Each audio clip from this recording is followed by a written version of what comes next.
Memang Bismillahirrahmanirrahim itu ayat tersendiri turun, tapi dia bukan bagian dari Al-Fatihah, bukan bagian juga dari surah-surah Al-Quran, surah yang lainnya selain Al-Fatihah. Laisat ayatan la min al-Fatihati wa la min syai'in min suwaril Quran wa huwa madhabu Malik rahimahullah. Setelah Imam Syafi'i tadi disebutkan, beliau lahir 150 Hijrah. Kedua pendapat Imam Malik. Ya, pendapat Imam Malik. Malik bin Anas bin Malik bin Amr al-Asbahi. Ini pun, awas jangan main-main. Ini juga keturunan Arab Fasih. Suku Azdi dari Yaman. Lahirnya di Madinah. Tumbuh di Madinah. Berkembang di Madinah. Jadi mufti di Madinah. Wafat di Madinah. Bahkan disebut sebagai Imam Darul Hijrah. Imamnya Madinah. Di masanya. Bukan imam sholat. Awas, yang dimaksud imam di sini, imam dari semua urusan-urusan terkait di Madinah. Muftinya, Quran, hafal. Hadis jangan ditanya. Apa yang dihafalkan oleh Imam Syafi'i 10 tahun itu, Imam Malik menulisnya. Dan ditulis dalam waktu 40 tahun, kitab Al-Muwatta. Ya, Imam Malik bin Anas. Kemampuannya luar biasa. Jangan banyak ditanya lah. Imam Malik itu saking cintanya dengan Rasulullah SAW, kalau beliau mengajar hadis, itu memosisikan seakan-akan bertanggung jawab di hadapan Rasulullah SAW. Maka tidak pernah beliau mengajar kecuali mencari pakaian terbaiknya. Paling bagus. Untuk menghormati kalimat Nabi SAW. Ketika beliau akan menyampaikan hadis, seakan-akan merasakan ini akan dipertanggungjawabkan di hadapan Nabi. Makanya pakai baju yang paling bagus. Pernah ketika satu kali sedang menyampaikan hadis, ada lebah hinggap di kepalanya. Disengat, Pak. Ternyata tidak berhenti menyampaikan hadis. Dan wajah tidak berubah. Tetap menyampaikan saja begini. Baru setelah selesai ternyata, wah sudah penuh dengan sengatan. Saya nggak bisa tuh. Nggak bisa. Jadi kalau Anda ingin mendebat Imam Malik, latihan tahajud dulu, di luar yang banyak nyamuk. Anda bisa tahan 1 rakaat dengan 10 nyamuk, baru mikir. Itu Imam Malik tuh. Ya, itu luar biasa.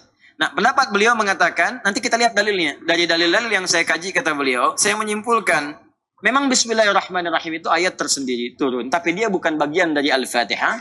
Bukan bagian juga dari surah-surah Al-Quran, surah yang lainnya selain Al-Fatihah. Karena bukan bagian dari itu, maka tidak menjadi kewajiban untuk dibaca. Termasuk dalam Al-Fatihah. Beliau mengambil hadis-hadis yang awal. Nanti kita akan lihat dalilnya. Jadi kalau ada misalnya Anda pergi ke satu tempat, kemudian ada di situ dibacakan misalnya tanpa Bismillahirrahmanirrahim, langsung Alhamdulillahirabbil alamin. Ini ikut pendapat Imam Malik. Jelas ya? Awas. Alhamdulillahirabbil alamin. Awas salah nih, salah. Tidak. Cek dulu. Ya, kita nanti lihat dalilnya seperti apa, kita temukan. Maka yang tanpa bismillah siapa? Imam Malik. Ini imamnya siapa? Imam Madinah, Darul Hijrah. Nah, jadi kalau sekarang, karena kan berganti situasi. Siapa yang menguasai negeri, di situ dia mengatur sistem.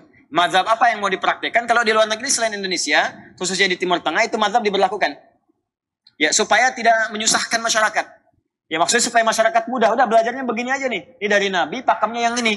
Supaya nggak ada ribut-ribut, supaya nggak susah. Jadi satu aja.